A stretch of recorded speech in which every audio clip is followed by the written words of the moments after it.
Today we are going to be talking about flagship phones, and I have 3 of them that I want to show you that I love so much.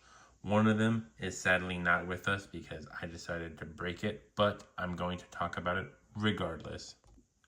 So the first phone I would like to talk about that I recommend is the Samsung S23.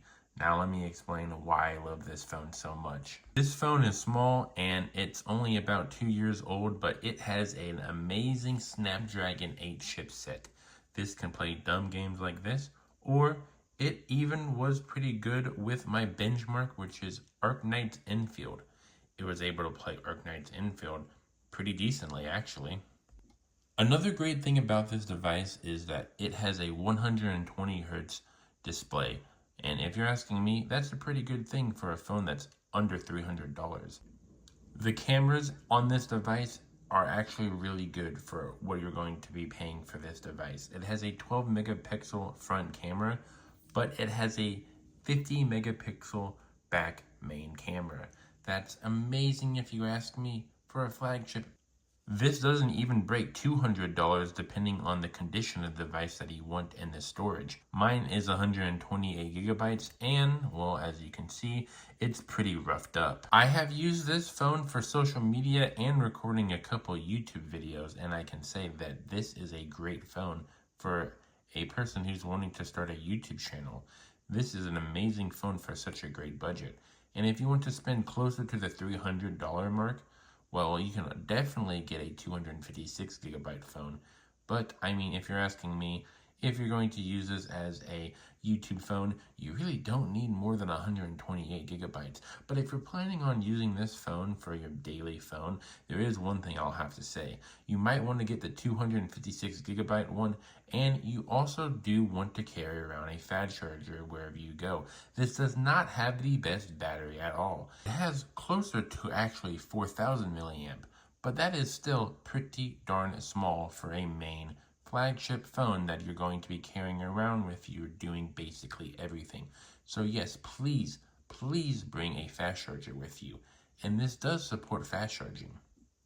With a USB Type-C charging port that supports 25-watt fast charging, this phone is a must if you really want to save some money and have a great phone, but still want a great flagship. This phone, the next one, the Samsung 24 FE, has brought a lot of controversy to my channel because I call it a mid-range device. And a lot of people say the 24, 25, the 23, whatever, FE, the fan edition of Samsung, is definitely a mid-range device. But for some reason, the 24 FE is really good. For whatever reason, when they decided to make the 24 FE, they decided to say, hey, let's make a really good device and add a very good chipset into this device to play a lot of games. If you do decide to get this device, you do want to change a few things about it right away when you get it.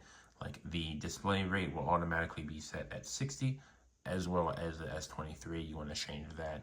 But the good thing about this device is that it has more monotone colors for people who can't see color too well, but you can definitely turn that off and have more vibrant and vivid colors.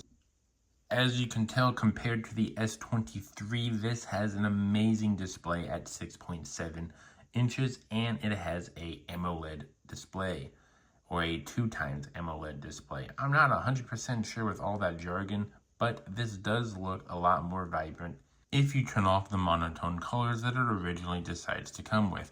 There's also one more bad thing about this device that you're not going to like when you, well, hear it from my mouth, but this actually has worse speakers than the S23. And the S23 is, well, an older device compared to this one, and you're telling me this one has worse sounds coming out of it when you're deciding to use, the speakers? Now I'm going to play about 50% volume and then 80% volume, because around 80% volume is when you can actually hear the tinniness in the speakers.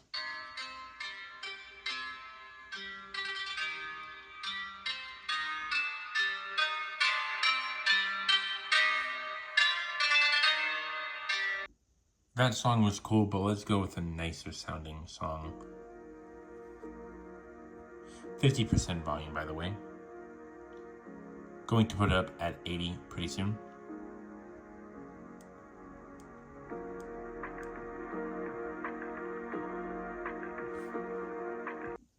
Now that your ears took a break on the nice sounding parts, let's play this song again on the S23, 50% volume and going up to 80%.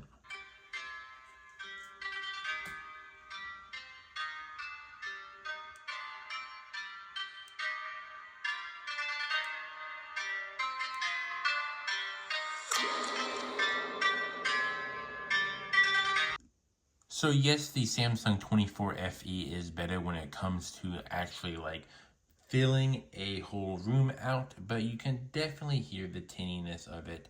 And don't get me wrong, I really do love when, you can use your speakers from time to time, but if it sounds horrible, then I might as well just have headphones in on 50, 60% volume. Now the front camera is only 10 megapixels, but it does have a 50 megapixel main back camera. And if you're asking me, this is doable for social media and YouTube channels. Don't get me wrong, there's better options out there, but I have a better time reading on this device. I have a better time watching videos and anime on this device. I have a better time playing video games, at least visually, so my eyes aren't straining as much. So don't get me wrong, I definitely think this is worth it for the price.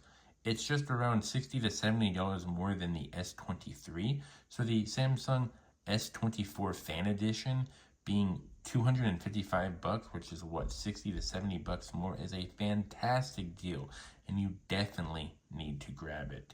Now the next phone, like I said, I've only used it. I have never shown it on this channel, which I do apologize, but I broke it, so let me show you it. Before I go to the next phone, let me know if you enjoyed this video, and if you do, subscribe.